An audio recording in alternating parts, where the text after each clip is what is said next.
大家好，我是唐浩，今天都好吗？今天要继续跟大家来聊肺炎疫情的话题哦。不过呢，今天我们要主要聚焦在一个重点话题，就是中国出现首例的新冠肺炎患者移植肺脏的案例。那虽然这起案例呢，可能为新冠肺炎的医治带来新的选项，但是背后涉及了重重内幕，相当值得我们深入探讨。我们马上来看。3月1号，北京青年报报道披露，著名的肺脏移植专家陈静瑜在2月29号带领团队在江苏的无锡成功进行全球首例新冠肺炎双肺移植手术，并宣称这起手术对降低新冠肺炎的死亡率有较大的意义。那这则消息随即在中共各大党媒里转载报道，就连台湾、香港等地的媒体也都跟着高调宣传。那我们先来看一下这起事件的发生经过。1月23号，现年59岁，来自连云港的病患发病。1月26号，病患确诊感染了新型冠状病毒。2月7号，病患接受气管插管治疗。2月22号，病患使用体外膜氧合 ECMO， 也就是叶克膜来急救。2月24号，病患连续核酸检测呈现阴性，但是双肺功能已经严重受损且不可逆。2月19号，无锡市人民医院副院长陈静瑜带领团队对病患进行双肺移植手术。那病患手术之后清醒，双肺功能良好，生命体征平稳。那表面上看起来这则新闻是一个成功的医学发展消息，而且似乎为新冠肺炎的重症患者带来了一线生机。不过如果仔细透视这起事件的背后却是疑点重重，值得我们去深入探究。疑点1：器官从哪里来？我们知道器官移植手术最大的困难和挑战就是器官从哪里来，因为这背后可能有着一个遗爱人间的动人故事，那也有可能牵扯了盗卖器官的杀人黑幕。而在这次手术的相关报道里关于器官来源者的身份没有太多的描述，只有30个字提到器官来源。肺源系外地脑死亡患者爱心捐献，在外省获取，经高铁转运7小时至无锡。说的准确一点器官供体的身份说明只有7个字：外地脑死亡患者。那外地是多外地呢？需要7个小时的高铁车程才能赶到无锡。那脑死亡患者是什么背景、什么年龄、什么职业？那是因为什么原因而脑死亡呢？党媒的报道对此只字不提那这也让人不禁觉得，如果不是党媒完全不重视器官捐赠者的爱心，而不想引导社会去感谢捐赠者的义举，那不然就是器官捐赠者的来源可能有着不能说的秘密。而且现在新冠肺炎疫情严重，那这名脑死亡者提供的肺脏还得相当的健康没有病毒，才能够提供手术移植使用。不然不仅器官受赠者会感染病毒，就连参与手术移植器官运送的人员都可能染病。那换句话说，这肺脏的来源门槛并不低那另外这名病患取得肺脏的时间相当快速，甚至快得有点令人惊讶。根据中国媒体的报道我们假设病患是在24号连续核酸检测呈现阴性这一天就决定要移植器官了。那么从寻找器官供体到29号实施手术之间只有不到5天就完事了。而且中间还有7个小时的时间是器官在搭高铁的路上，所以真的是相当的快速。可是在美国根据统计病人排队等待移植一枚肾脏平均需要3到5年的时间。那我们知道肾脏已经是最容易取得的捐赠器官，因为每个人都有2枚肾脏，那捐出1枚还可以存活。而肺脏每个人虽然有2个，但每个人都需要2个肺才能存活。那换句话说，这次移植手术的背后势必有另一个人失去了生命，才能捐出双肺。那么，为什么中共的医院体系可以在短短5天之内就找到肺脏供体，完成运送，而且快速的完成手术呢？真的是因为刚好有人脑死亡而离世吗？那为什么不再对器官捐赠者的背景说明清晰一些，好鼓励更多的人愿意捐赠器官，遗爱人间，同时也可以消除各界对中共火摘器官的疑虑呢？还是说背后其实有什么难言之隐呢？巧的是呢，几天前2月26号，香港也有一名24岁少女接受了肺移植手术，而香港医院方面对于器官供体的说明呢，就比较清楚明确。根据苹果日报的报道说，捐赠者呢是一名本地报章的编辑，本身有长期病患，也就是长期疾病，那亦有吸烟习惯，那日前因为脑出血逝世，经评估后认为适合捐出肺部。那再加上呢，器官受赠者的身份跟家庭信息都是公开透明的，那媒体的报道呢也相当清晰，因此减少了外界的疑虑。不过呢，相比之下，江苏这起器官移植病例呢，它的供体来源并不明确，信息也不够透明，也因此再度引发海外媒体和网友的广泛质疑。不少人就留言追问：肺哪里来的？新疆法轮功，香港抗争者。疑点2：器官配型不易，是否存在大型器官供应库？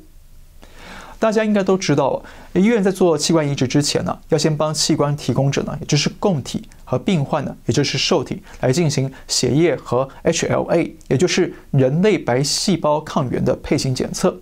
那如果器官供体呢和器官受体双方没办法配型吻合，就不适合做移植手术，否则手术之后呢，就会出现器官排斥的现象，也会降低手术的成功率。但是器官配型是不容易的事情哦。随便一名意外脑死亡的人就能够轻易的跟江苏这位病患配型成功吗？还是说中国就是有足够的志愿器官捐献者，那有配型相符的人刚好脑死，愿意捐器官呢？我们来看一个数据哦，在美国登记捐献器官的志愿者人数呢超过1.55亿人。这是2018年的数据，占美国成年人口的58%。而在中国器官移植发展基金会的器官捐献志愿者登记网上呢，到3月2号为止，完成登记捐赠的志愿者也只有1258600多人。那125万人对上全中国的10几亿人口，比率上呢，真的是几乎微不足道了。那也就是说，按照官方的数据来看，中国的器官志愿捐赠者的人数相当有限。而要在这么有限的人员里呢，找到最近刚好死亡，而且呢又可以捐出肺脏，又能与病患配型成功的器官供体这个几率呢实在是非常的低哦。所以这次肺脏移植手术呢，能够这么迅速的找到肺脏供体，而且配型成功，而且还这么快的完成手术，应该只有2种可能。第一，真的这么巧，刚好有人呢在外地脑死亡，而且呢肺脏刚好可以和江苏的病患配型成功。那这样的话呢，真的可以说是天意的安排，要感谢上天，而不是感谢中共。第二个可能呢，就是中共过去火灾器官、倒卖器官的大型器官供体库还存在着，还在秘密的进行黑市买卖，所以呢，才能够快速的找到健康的器官来源，快速的找到准确的配型供体，也快速的运输到位，为出得起价钱的高官权贵或者是外国人提供新鲜的器官。那如果是这样的话，那这就是一场魔鬼的交易，是用杀害一个活人的生命去换取另一个人的存活。其实早在2006年了，中共对法轮功学员活摘器官的暴行首次被证人与海外媒体揭露之后呢，引发国际社会的震惊。那当时加拿大前亚太司司长大卫乔高和人权律师大卫麦塔斯呢，组成了一个独立调查团进行调查。那他们虽然申请进入中国调查，但是被中共拒绝。但他们最后还是通过了电话调查、访谈和各项的资料研究呢，完成了调查报告，搜集了33项证据，指证中共活摘器官的行径确实存在，是这个星球上前所未有的邪恶。那这份报告呢，后来也出本成书，叫做《血腥的活摘器官》。那报告当中呢，提出一个关键重点他说，在世界其他地区，等待器官移植往往需要数月甚至数年。而在中国却短得令人不可置信，只需数日。那这一点呢，正好和我们看到的江苏肺移植案例相当的吻合。那报告中还提到中共能够在全国各地成立这么多的专门器官移植机构，显然呢，中共对器官来源是有把握的。报告里说，中共知道一群现在还活着但明天会死去的人可以提供器官，那这些人是谁呢？大量被监禁的法轮功学员为此提供了一个答案。那我也跟大家说过，我自己也因缘际会曾经在2006年初呢，跟着调查员调查采访过，那也亲耳听到中国好几家医院的医生都说，他们有法轮功学院的器官可以提供。那后来呢，越来越多的相关消息和证据也在海外陆续出现了。09年，辽宁省锦州市一名武警联系海外追查国际组织披露，2002年4月9号下午的5点，他作为持枪警卫，在一例火摘法轮功学员器官的现场戒护，而参与火摘的军医就来自沈阳陆军总院。一个是解放军沈阳陆军总医院的一个军医，还有一个是第二军医大学毕业的，给他送精神病院的一个手术室。不打任何麻药，先摘的是心脏，然后再摘的是肾。手术刀在胸脯，一刀下去，血是喷溅出来的。那个女人就嗷嗷大叫一声，说法轮大法好。这名警卫透露，火摘现场一名军医的军官证号码是0106069。当心脏的血管一剪到一下，他就进行一阵抽搐，然后就一直这个睁着两个眼睛，张着大嘴，哎呀。我不想再讲下去了。包括美国福克斯新闻 （Fox News）、有线电视新闻网 （CNN）、还有公共电视 （PBS） 以及英国广播公司 （BBC） 等国际媒体呢，也都相继报道中共火摘器官的消息。The suspicion is there's a roaring black market in organs. In other countries, it can take years to receive a suitable matching organ, but here it's only weeks. So where are they coming from? The hearing concluded prisoners of conscience, primarily Falun Gong, have continued to be killed to order for the purposes of extracting and transplanting their organs for profitable gain. 美国国会众议院也在2016年6月通过决议案，要求中共停止对良心犯强行摘除器官，也就是活摘器官。好，看了这些报道和证据其实这还只是小小一部分而已哦。但是呢，已经可以让我们大致看出，中共底下呢确实存在着一个庞大的活摘器官产业链和器官供应库，才能达成快速寻找器官、快速配型成功、快速完成手术的成果。那至于这次江苏肺移植手术的供体是真的来自意外脑死亡的病人捐赠的，还是来自中共的秘密器官供应库呢？是接下来值得我们追查厘清的重点。疑点3：医生涉嫌活摘器官被国际组织追查。负责带领这次手术的医生是无锡市人民医院副院长陈静瑜，也是中国国内的肺移植权威，被称为中国肺移植手术第一人。然而尴尬的是陈静瑜呢也是海外国际组织追查活摘器官的主要涉案人哦。在国际组织的网页上写着，陈静瑜呢自2002年9月至2011年12月。参与实施131例肺移植及129例公费获取。陈静瑜严重涉嫌参与活摘法轮功学院器官，严重涉嫌触犯群体灭绝、谋杀犯罪。那2015年呢，有媒体在陈静瑜的微博日记上发现了，他从7月到9月底呢，相当频繁的进行肺移植手术。那经过配型成功的肺脏供体几乎是随要随到，相当的不可思议哦。所以陈静瑜虽然是肺移植名医，却也是活摘器官的知名涉案人。那这次新冠肺炎的肺移植手术呢，由他来领军，但是呢，器官来源却又轻描淡写、语焉不详，那难免会给人留下许多的问号和质疑哦。疑点4：受体病患是谁？中共高官是否涉入？值得我们注意的是陈静瑜的头衔呢，不仅是无锡市人民医院副院长。他同时还是中共人民大会代表，也是中日友好医院肺移植科主任。那显然呢，陈静瑜在中共政治圈的关系不错，受到某种程度的信任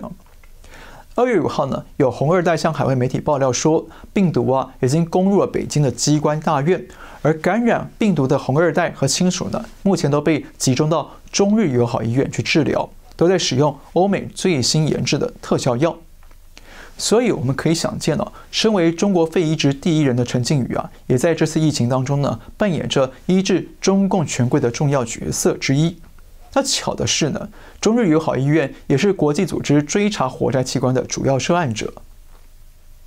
那么陈静瑜在北京是否也在帮中共高官权贵们移植肺脏呢？或者是他想要利用这次在江苏的移植机会来测试肺移植能否救活新冠肺炎的重症患者呢？另外，这次在江苏接受肺移植的患者，他的真实身份是谁呢？为什么让陈静瑜这样权威的专家穿着防护服冒险亲自出手，而且呢还能动用高铁7个小时快速运送肺脏呢？到底是不是使用其他活人肺脏来作为器官来源呢？那这些疑点呢，都是需要陈静瑜等人来出面说清楚、讲明白的。不过遗憾的是，尽管活摘器官的暴行已经被揭露多年，亚东西方社会呢也不断的报道，但是目前中共内部却还在进行活摘。根据国际组织对北京西京医院肾移植科医生李国伟的最新调查发现呢，西京医院呢仍在从事活摘买卖。我和他都是一个想法，就想要练法轮功，因为知道法轮功肯定是身体都是很好的。就是很硬的关系，很多很硬的关系，更有钱的人，他们都想用这种的。你要说实话说，你真能找到这个东西，肯定能给你找来，找是肯定能找来了，无非你多花点钱，我是肯定能找来。到时候有这个供气的时候，只要他到时候在我们医院，你们只要敢看，我可以把你领到床头让你看一下，就是让你能够亲眼看到这个人就是20来岁。我们要强调一点了，我们由衷希望每一位不幸感染病毒的病患都能痊愈健康。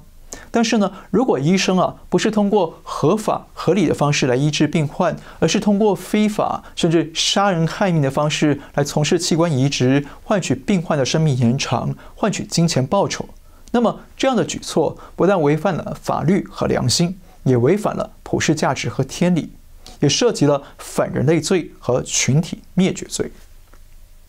好，我们再重复一遍，这次江苏肺移植案例存在着4个主要疑点。疑点1，器官从哪里来？疑点2，器官配型不易，是否存在大型器官供应库？疑点3，医生涉嫌活摘器官被国际组织追查。疑点4，受体病患是谁？中共高官是否涉入？好，今天先聊到这里。如果你喜欢我们的节目呢，请记得订阅、留言、按赞，跟你的亲朋好友分享。来订阅我们的频道之后，请记得打开旁边的小铃铛，这样呢，当我们有新的节目出来，你才会收到通知。我们下次再见。